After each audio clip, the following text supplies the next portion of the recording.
car could get removed from Driving Empire. Today we're going to talk about that and some other similar cars that could also get removed. Before we do that, make sure to subscribe and drop a like in this video. But without further ado, let's get right into it. Okay, so you might be asking, why would this car get removed from Driving Empire? It just looks like a special version of the McLaren P1. Well, you'd be right about that. It's a special version of the McLaren P1, but here's why this and another special version of the McLaren P1 could get removed. So, if we take a look at this car, we're going to go ahead and customize it, right? And if we go to Appearance, Body Kits, then we have the Factory Downforce Kit right here. Let's go ahead and purchase it. You can see it's put on a very nice looking body kit for this car, right? But there's an issue with this kit, right? So, this isn't actually a factory McLaren option.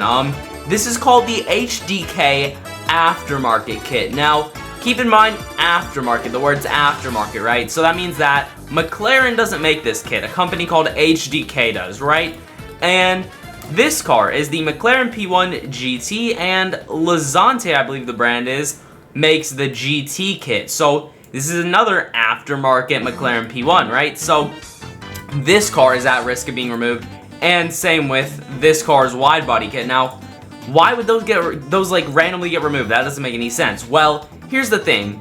Driving Empire has been licensing a lot of cars recently. Now, licensing means that they are basically adding the real names for the cars, the real badging, and very, very realistic car models, even more realistic than this. And they also have paid for brands, for example, Lamborghini. They paid to like have the official cars in the game, like literally saying Lamborghini, having the badges, all that stuff. Because normal cars in the game, they're called fake names, don't have the badges, and might have a few things that are incorrect or inaccurate from the real car. So that's the difference between a licensed and an unlicensed car.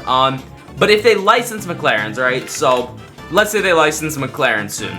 They're going to be forced to remove this because this isn't an official McLaren here. This is not official. And this also isn't an official McLaren. This is a wide body. The normal P1, I believe, is good to stay though. So if we go appearance, body kits, this version of the car is fine to stay because this is the normal version from McLaren, but the aftermarket body kit one, that version I believe is not allowed to stay. Like I was saying, you can see here, this says the Lazante McLaren P1 GT, so Lazante made this kit, so Driving Empire would have to get permission first off to get licensed McLaren, so they would have to pay for McLaren licensing. Then they would have to probably get permission from Lazante or pay a fee to Lazante to have the kit. And then they would also have to have McLaren agree that this kit would be allowed to be put on their car in game. So that brings up some challenges. And same thing with the McLaren P1 HDK. It looks like the McLaren P1 GTR. Oh wait, no, this is also by Lazante. So Lazante makes all these kits, I guess. But it's supposed to look like the McLaren P1 GTR, which is a stock McLaren. Well, not stock, but like a McLaren from McLaren.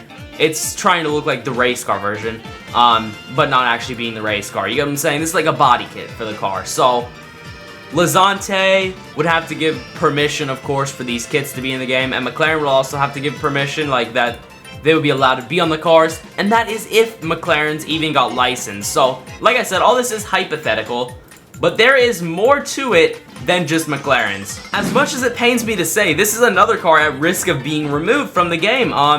This is actually my favorite car in real life, alongside the Koenigsegg Jesko. This one's my favorite. And also, you know, this is one of the rarest cars in game with under 2,000 copies. Literally, this was a limited serial, so that meant there was only a certain amount stock that people could buy. So, it was very limited, very rare, one of the rarest cars in game. So, if they had to remove this, that would suck, first off. But why would they have to remove this car? Well, here's the deal. This is, same deal as like the McLarens. This is a body kit built off of a Porsche. So this one's called the Gembala Mirage GT. Basically, they take a stock, let me find it. So basically, in real life, what they do is they take a stock Porsche Carrera GT like this, right? So this is the Porsche Carrera GT. The brand Gembala then adds engine upgrades and a beautiful body kit to make this beautiful machine, the Gembala Mirage GT. But since this isn't an official Porsche, if Porsche were to be licensed, Driving Empire would be required to remove this, which this here happens to be one of the rarest cars in the game and my favorite car, so I would be very upset if this got removed. I would be pretty sad about that one. But yeah, you know, this is another car that's unfortunately at risk of potentially being removed from Driving Empire. Now, I believe those are all of the cars that are at risk of getting removed. I could have missed a few, so comment down below if I did. But yeah, drop a like if you enjoyed this video. I would truly appreciate it. Subscribe, ring that notification bell so you never miss another upload, and I will see you all in the next one. Peace.